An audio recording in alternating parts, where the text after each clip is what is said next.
Crossed the threshold of making $900 of passive income by investing in dividend stocks.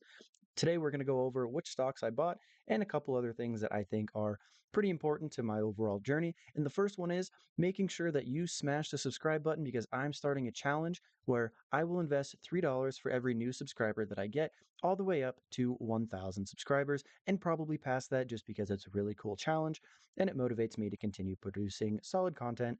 And I will be buying VOO and SCHD to start out this portfolio.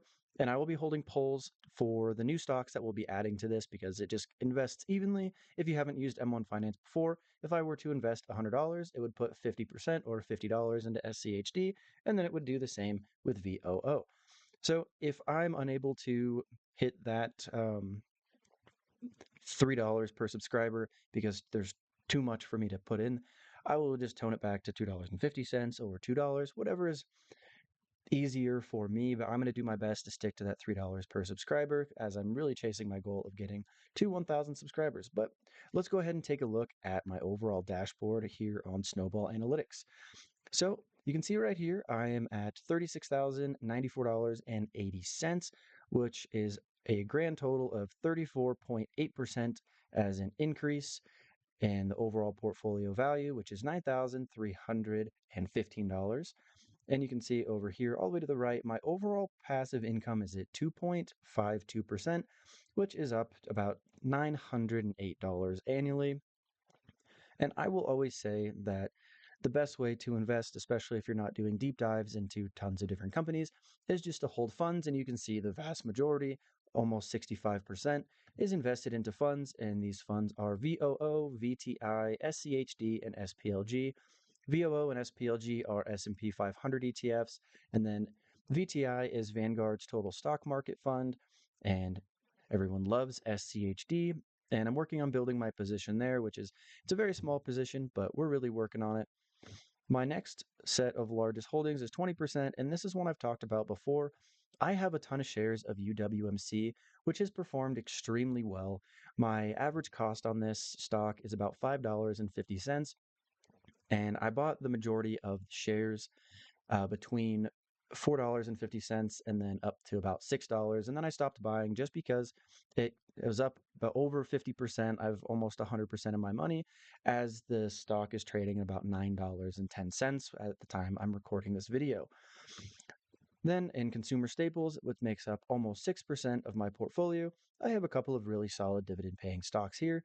Altria Group, which has a dividend yield of about 7.6% right now. Kenvue, which is the Johnson & Johnson spinoff.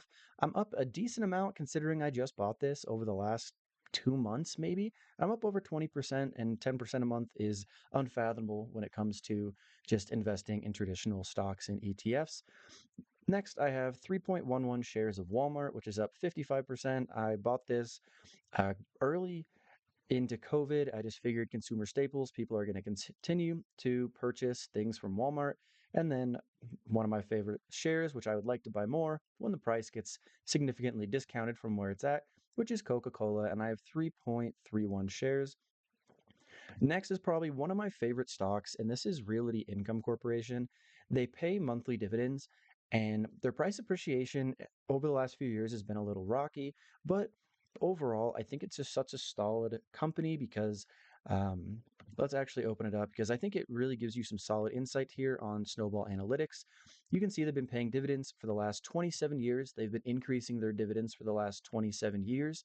And over the last 5 years, their average dividend growth is almost 3.5%, which is really solid, especially when you consider that they pay monthly and their overall dividend consistency is very impressive, and they have a yield of 5.04% right now.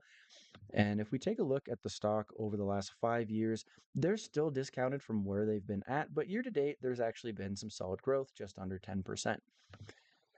Now let's go back and take a look at one last little piece, and this is healthcare.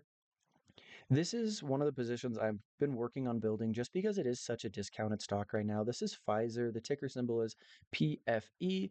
If we look at the dividends, they've been paying dividends for the last 13 years, and they've been growing the dividend all 13 years. Over the last 5 years, they have an average dividend growth rate of 4.26%, and their dividend yield is currently sitting at 5.74%, which is a very impressive yield, especially when you take a look at where they've been in the past. If we go back to at the very beginning of 2022, they were trading at about $60, and they're down about 50% from that all-time high. And my average cost is $29.53. So when the stock does eventually return back to its highs, I'll be up 100%, and then my overall yield on cost is going to be really solid as well.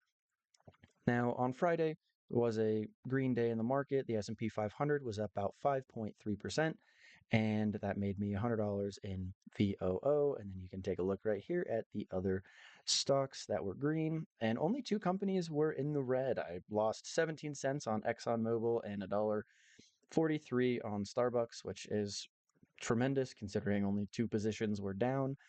Now let's take a look at the overall dividend income that I have for the remainder of the month of September. So I have three more payments that are going to be coming through. I have one in a week from today from SPLG. It's going to be $1.98. Then SCHD is going to be paying a dividend on the 25th of $6.53. And then I'll get $4.92 from VTI towards the end of the month.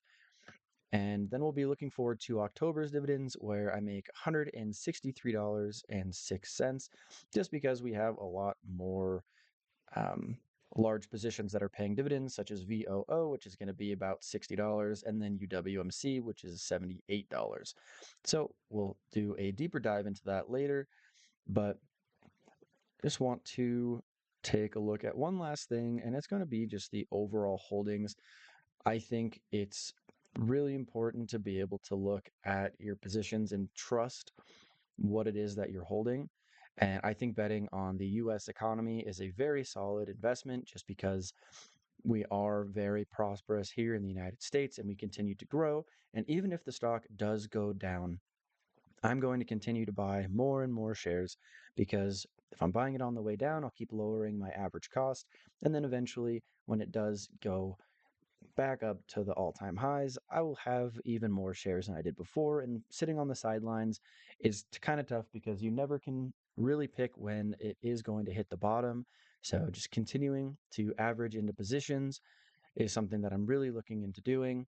And the only position that I'm a little iffy on is UWMC, just because of this chart right here. My average cost is ridiculously low, and they over the last year they're up 70%, which is crazy considering you can see most of my purchases down here. I bought some at $5.17, bought some more at 5.50, and with all my dividends being reinvested, I've just built a really solid position. And then you can even see over here, I bought some at $3.12. Those were dividends being reinvested, and then I got some more dividends reinvesting to get another 5.6 shares.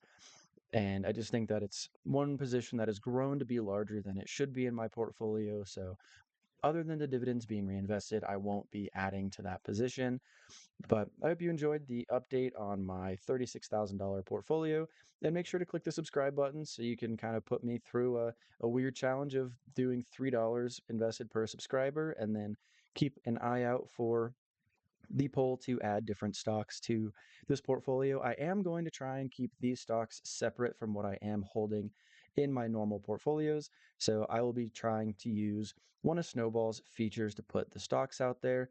So if we look at the top dividend stocks, you can see that they pull it up by yield, and then you can sort it by dividend growth. And that's kind of something I'd really like to be working on, having better growth companies. So one company I could consider adding would be Cigna.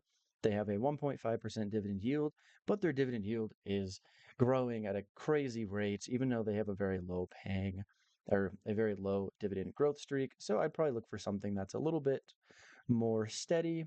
And these huge increases, I don't think are going to be super promising. But if we scroll down here, they've been paying dividends for the last 10 years.